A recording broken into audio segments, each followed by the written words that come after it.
오늘 은혜 받으실 하나님의 말씀을 함께 살펴보도록 하겠습니다. 오늘 은혜 받으실 하나님의 말씀은 우리 에레미야서 24장 1절에서 10절 말씀입니다.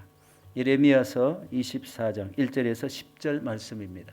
성경을 보시고 또 스크린을 보시고 우리 같이 합독하도록 하겠습니다.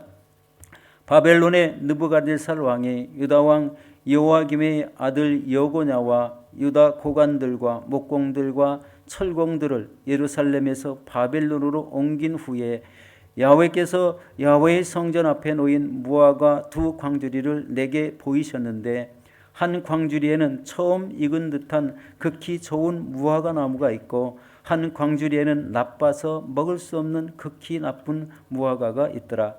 야훼께서 내게 이르시되 예레미야야 내가 무엇을 보느냐 하시매 내가 대답하되 무화과이온데 그 좋은 무화과는 극히 좋고 그 나쁜 것은 아주 나빠서 먹을 수 없게 나쁘나이다 하니 야훼의 말씀이 또 내게 임하니라. 이르시되 이스라엘 하나님 야훼께서 이와 같이 말씀하시니라. 내가 이곳에서 옮겨 갈대아인의 땅에 이르게 한 유다 포로를 이 좋은 무화과같이 잘 돌볼 것이라. 내가 그들을 돌아보아 좋게 하여 다시 이 땅으로 인도하여 세우고 헐지 아니하며 심고 뽑지 아니하겠고 내가 야훼인 줄을 아는 그 마음을 그들에게 주어서 그들이 전심으로 내게 돌아오게 하리니 그들은 내 백성이 되겠고 나는 그들의 하나님이 되리라. 야훼께서 이와 같이 말씀하시니라. 내가 유다 왕 시드기야와 그 고관들과 예루살렘의 남은 자로서 이 땅에 남아 있는 자와 애굽 땅에 사는 자들을 나빠서 먹을 수 없는 이 나쁜 무화과 같이 버리되 세상 모든 나라 가운데 흩어서 그들에게 환난을 당하게 할 것이며 또 그들에게 내가 쫓아 보낼 모든 곳에서 부끄러움을 당하게 하며 말거리가 되게 하며 조롱과 저주를 받게 할 것이며 내가 칼과 기근과 전염병을 그들 가운데 보내 그들이 내가 그들과 그들의 조상들에게 준 땅에서 멸절하기까지 이르게 하리라 하시니라. 아멘. 저는 이 말씀에 의지해서 하나님께서 쓰시는 사람이라는 제목으로 은혜를 나누도록 하겠습니다. 여러분, 어느 나라든지 그 시대적 흐름을 거역할 수가 없습니다. 현재 이스라엘이 하마스 또 이란과 또 주변 나라들과 이렇게 전쟁을 하는 것을 보면 하나님 믿는 나라 대 하나님을 믿지 않는 나라, 우리 알라를 섬기는 이런 나라의 대결 구도를 가지고 있는 것을 봅니다. 그런데 이런 상황에도 아주 작은 이스라엘 나라가 당당하게 싸움에서 계속 이겨나가는 것을 봅니다. 주변 나라들을 잘 정리하고 다스리고 있다는 생각을 갖게 됐어요. 여러분, 저는 이런 모습을 보면서 하나님 믿는 나라는 하나님께서 함께 하시고 보호하신다는 것입니다. 그런데 반대로 하나님을 의지하지 않고 하나님을 멀리 사는 하나님의 백성들은요, 하나님께서 꾸중을 하시고 진노하신다는 그런 말씀입니다. 여러분, 오늘 유다 나라는 이 다윗과 솔로몬 시대에는 나라가 왕성하게 일어났어요. 북왕국 이스라엘과 남왕국으로 갈라진 이후에는 점점 믿음이 쇠퇴해져서 우리 아수르의 우리 BC 722년에 북왕국 이스라엘이 멸망을 당하게 됩니다. 그리고 오늘 우리 말씀의 주인공이 유다는요, BC 605년과 BC 597년에 바벨론의 1차, 2차 침공을 받게 됩니다. 이 침공으로 말미암아 우리 많은 각계각층의 사람들이 포로로 바벨론에 끌려가게 되는 거예요. 여러분, 한 나라가 전쟁에 져서 그 나라 백성들이 다른 이 전쟁을 일으킨 나라로 포로로 끌려간다는 것은 나라의 치욕이죠. 그리고 특별히 하나님 믿는 이런 나라인데 하나님의 믿음을 저버리는 이런 상태에서 이 침공한 나라로 포로로 끌려간다는 것은 개인적으로나 나라적으로나 아주 수치스러운 이런 일이 아닐 수가 없습니다. 그렇지만 바로 이런 모습 속에서 하나님께서 에레미야에게 무화과 두 광주리 환상을 보여주는 말씀이 오늘 말씀이 되겠습니다. 여러분, 하나님께서 에레미야에게 이렇게 무화과 두 광주리를 보여주셨는데, 한 광주리에는 처음 익은 듯한 아주 극히 좋은 무화과가 담겨 있었고, 다른 광주리에는 먹을 수가 없는 나쁜 무화과가 담겨져서 성전 앞에 이렇게 놓여 있었습니다. 여러분, 극히 좋은 무화과는 이 바벨론 땅으로 끌려간 유다 포로들을 의미하는데, 바로 하나님께서는 이 좋은 무화과와 같이 그들을 그 땅에서 잘 돌보겠다는 그런 말씀을 하고 있습니다. 오늘 5절 말씀을 함께 보도록 하겠습니다. 이스라엘의 하나님 야훼께서 이와 같이 말씀하시니라. 내가 이곳에서 옮겨 갈대네 땅에 이르게 한 유다 포로를 이 좋은 무화과와 같이 잘 돌볼 것이라. 여러분, 유다의 땅에서 포로를 끌어갔는데 하나님께서는 이 극상품 무화과와 같이 그들을 그 포로지에서 잘 돌보겠다는 말씀을 하죠. 분명히 이 사람들은요, 우리가 1절, 24절 1절에 보면은요, 나라의 고관들이 많이 먼저 끌려갔다고 되어 있습니다. 그런데 그 고관들은요, 하나님을 멀리하고 기피했던 사람들이에요. 그런데 그 사람들을 다시 유다 이 무화과나와 같이 극상품 무화과 같이 잘 돌보아서 다시 고국으로 돌아오겠다. 이 말씀은 하나님을 잘 믿는 하나님의 백성으로 포로지에서 만들어 어느 시기에, 그러니까 우리 성경에 보면 70년 후죠. 포로가 돌아와서 다시 유대 나라에 돌아와서 성전을 다시 짓고 건축하고 하나님만 의지하는 이런 삶을 사는 이런 모습을 우리가 잘 알고 있습니다. 여러분, 이 1천억 포로로 끌려간 이 대부분의 사람들은 관리였지만 하나님의 은혜를 모르고 또 하나님의 구원하심도 전혀 체험하지 못한 사람들입니다. 하나님께서 은총을 베풀고자 하여도 거부한 사람들이에요. 그래서 그것 때문에 이 바벨론이라는 거대한 나라를 동원해서 이 조그만 유다 나라를 우리 침공하게 된 것이죠. 여러분, 하나님은 이를 통해서 포로들이 포로지에서 온전한 믿음의 사람들로 회복하게 하심으로 인해서 야훼의 신앙이 다시 우리 세워지기를 기대했다는 것을 알 수가 있습니다. 여러분, 하나님을 믿어야 될 사람들이 하나님을 신실하게 믿지 않으면은요, 이 하나님이 이렇게 다스릴 수도 있다는 것을 우리 보게 되죠. 자그마치 한 나라를 외적에게 침략을 당하게 하시고 그 나라 백성들을 그 적국으로 옮겨서 하나님은 믿음의 신앙으로 키워서 다시 70년 후에 나라를 회복하는 사람들로 쓰임받게 했다는 것. 우리가 도저히 상상이 안 되고 이해가 되지 않습니다. 그런데 하나님은 그거를 원하셨다는 겁니다.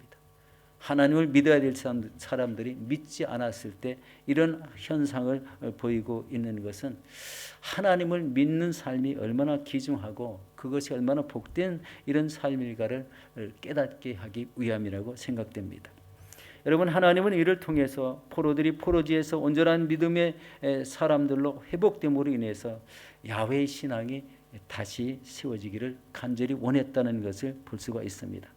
그리고 하나님의 말씀과 뜻대로 살게 하심으로 하나님과 함께하는 믿음의 사람들로 세우시겠다는 하나님의 계획이었다는 것입니다.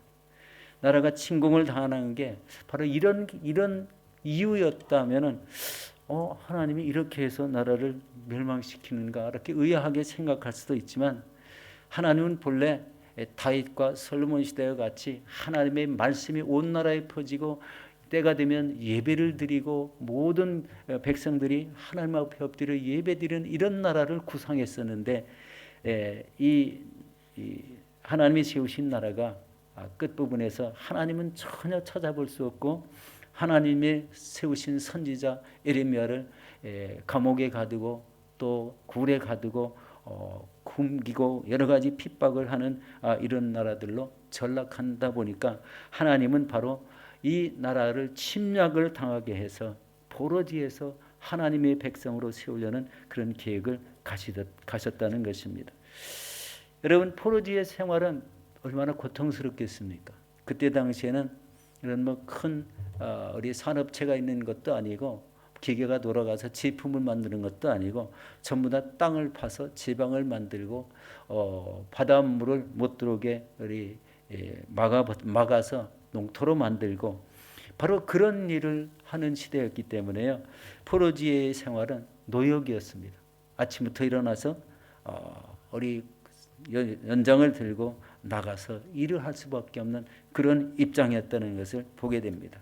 그런데 매일 이렇게 노역과 힘든 일을 감당하는 가운데 하나님께서 포로민들에게 온전한 믿음으로 세워지기를 간절히 원했다는 것은 본인 스스로 그 포로지에서 자기 자신의 믿음을 회개하고 진정한 하나님을 믿는 믿음의 사람으로 거듭나기를 바랬다는 겁니다. 여러분 혹시 믿음 생활을 오래 했는데 믿음 생활이 뚜렷하지 않다면 혹시 여기에 속하지 않을까요? 우리 포로민으로 끌려가진 않았지만 하나님의 백성들로 세워서 하나님의 온전한 믿음을 이 세상에 전파하고 나타내기를 원하셨는데 그런 삶을 살지 못한다면 우리 하나님이 여기 나라까지 멸망시키면서 이렇게 포로가 되게 하고 그 포로지에서 변화되기를 소망하는 그런 모습을 바라보게 되는 것은 그것은 전적으로 우리의 믿음이 없어서라는 것입니다. 믿음을 버렸기 때문에 그런 것도 있지만 믿음이 전혀 없어서 믿음의 삶을 산다고 하지만 믿음이 전혀 없어서 행함이 없기 때문에 이런 일을 하나님은 계획을 하시는 것을 우리 보게 됩니다. 여러분, 이런 포로 생활의 고난 중에 그들을 깨우치고자 하시는 것은 바로 하나님이 하나님인 줄 아는 그 모습, 그 마음을 그들에게 갖게 하셨다는 것입니다. 우리 24장 6절에서 7절 말씀을 같이 보도록 하겠습니다. 내가 그들을 돌아보아 좋게 하여 다시 이 땅으로 인도하여 세우고 헐지 아니하며 심고 뽑지 아니하겠고 내가 야훼인 줄을 아는 믿음을 그들에게 주어서 그들이 전심으로 내게 돌아오게 하리니 그들은 내 백성이 되겠고 나는 그들의 하나님이 되리라. 아멘. 여러분 혹시 믿음 생활이 견고하지 못하십니까? 혹시 믿음의 열정이 잃어버리지는 않으셨습니까? 뜨겁지 않고 미지근한 신앙을 가지셨습니까? 진정으로 회개가 필요합니다. 열정적인 믿음의 회복이 필요합니다. 그리고 예배 생활을 온전히 해야 됩니다. 우리 옛날에는 예배 생활이 우리 다윗과 솔로몬 시대는 가장 뚜렷했죠. 성가대를 엄청나게 조직하고 성가대 인원, 악기를 다루는 인원까지 4,000명의 이런 성가대를 구성했던 그 내용이 나오죠. 얼마나 거대했을까요? 모든 악기는 다 동원해서 하나님을 높이고 찬양하고 그 주일날 예배드리는 날을 위해서 주중에도 그 찬양을 연습하며 그 온 동네 마을에 그 악기 연습 소리가 얼마나 많이 났을까요? 그런 하나님을 찬양하는 연주 소리, 찬양 소리를 들으며 이 모든 백성들이 처음에 이렇게 살아왔는데 그런 모든 신앙들이 다 잃어버렸다면 이 하나님은 얼마나 가슴 아프시겠습니까? 바로 그런 심령입니다. 예배 생활이 온전히 회복되면은 우리 모든 일상생활에 하나님이 은혜를 주시고 복을 주십니다. 우리 요한복음 4장 23절과 24절을 같이 보도록 하겠습니다. 하나님께서 참되게 예배하는 자들은 영과 진리로 예배할 때가 오나니 곧 이때라. 아버지께서는 자기에게 이렇게 예배하는 자들을 찾으시느니라. 하나님은 영이시니 예배하는 자가 영과 진리로 예배할지니라. 아멘. 여러분, 이 세상에 사는 사람 중에 극히 좋고 극히 나쁜 이런 사람들의 기준은 하나님의 말씀과 그대로 사는가에 따라서 그렇게 표현했다는 겁니다. 하나님 말씀 없이 사는 사람은 극히 나쁜 무화과나무이고 하나님 말씀과 뜻대로 사는 사람은 하나님 보시기에 극히 좋은 이 무화과같이 여겼다는 것입니다. 여기서 우리가 주목해야 될 사실이 하나 있습니다. 이 땅에 사는 모든 사람들의 삶을 하나님이 일일이 살펴보고 계신다는 거예요. 여기 앉아서 예배드리는 것도 마찬가지고 어떤 모습의 자신이 하나님께 열정을 기울이는지, 어떤 모습이 너무 행함이 없다든지, 이런 모습은 하나님께서 일일이 다 파악하고 계시고 이 안에 계신 성령님과 함께 탄식하는 그런 역사도 있을 것 같지 않습니까? 믿음은 우리 열정이 꼭 필요합니다. 요즘 말로 하면 성령 충만, 말씀 충만의 신앙이 꼭 필요합니다. 이 성령 충만, 말씀 충만이 빠지면은요, 행함이 없어집니다. 기도가 없어지죠. 그래서 하나님과의 연관을 자꾸 멀어지게 하고 가깝게 하지 않는 거예요. 그게 신앙의 잘못된 점이고, 바로 이 남유다 나라를 하나님이 포로지로 보내게 된 이유라고 생각됩니다. 이게 아주 우리의 심령 속에 무뎌진 이 신앙생활을 통해서 하나님이 이렇게 행하신 모습을 보면 굉장히 좀 두려움까지 느끼고, 하나님이 이 믿는 사람들을 진짜로 이렇게 눈여겨보시면서 신앙 성숙에 이루어지는 그 모습을 기쁘게 바라보고 또 행함이 뚜렷한 사람을 통해서 하나님의 영광을 받으신다는 것을 알 수가 있습니다. 여러분, 이 혼탁한 시대 속에 온전한 하나님의 사랑으로 회복되셔서 하나님의 뜻을 이루시고 하나님 앞에 큰 영광을 돌리시는 저와 여러분들이 되시기를 예수 이름으로 축원합니다. 두 번째는 나쁜 무화과 열매입니다. 우리 24장 8절에서 9절 말씀을 보겠습니다. 야훼께서 이와 같이 말씀하시느니라. 내가 유다 왕 시드기야와 그 고관들과 예루살렘에 남은 자로서 이 땅에 남아있는 자와 애굽 땅에 사는 자들을 나빠서 먹을 수 없는 이 나쁜 무화과 같이 버리되 세상 모든 나라 가운데 흩어서 그들에게 환난을 당하게 할 것이며 또 그들에게 내가 쫓아보낼 모든 곳에서 부끄러움을 당하게 하며 말거리가 되게 하며 조롱과 저주를 받게 할 것이며 라고 이렇게 말씀합니다. 여러분, 이런 사람들은 왜 먹을 수 없는 무화과 열매라고 부르셨을까요? 유다의 마지막 왕 시드기야와 관리들은요, 하나님이 택하신 이런 나라임에도 불구하고 하나님의 말씀과 그리고 그 하나님의 온전한 예배를 드림으로 인한 이런 믿음의 통치를 하지 않았다는 거예요. 하나님이 없이 세상 것을 끌어들이고 오히려 하나님 성전에 우상을 세우고 그리고 여러 가지 우리 하나님을 불편하게 만드시고 하나님을 진정으로 우리 화가 나게 하시는 그런 행동을 서슴없이 했다는 것을 우리가 성경을 읽어보면 금방 알 수가 있습니다. 여러분, 하나님의 말씀을 들으려고 하지 않았다는 것, 하나님께 온전한 그 예배 생활이 없었다는 그 자체는요, 하나님과의 관계를 본인 스스로가 끊어내고 있다는 것을 알게 됩니다. 그런 사람들은 이 시드기야 왕과 관리들과 애굽 땅에 사는 자들이었고 그 땅에 당시 남아있는 자들이라고 이렇게 말씀했습니다. 여러분, 하나님은 이런 자들을 버리겠다고 하시는데요, 이 버리겠다는 말이 얼마나 두려운 말입니까?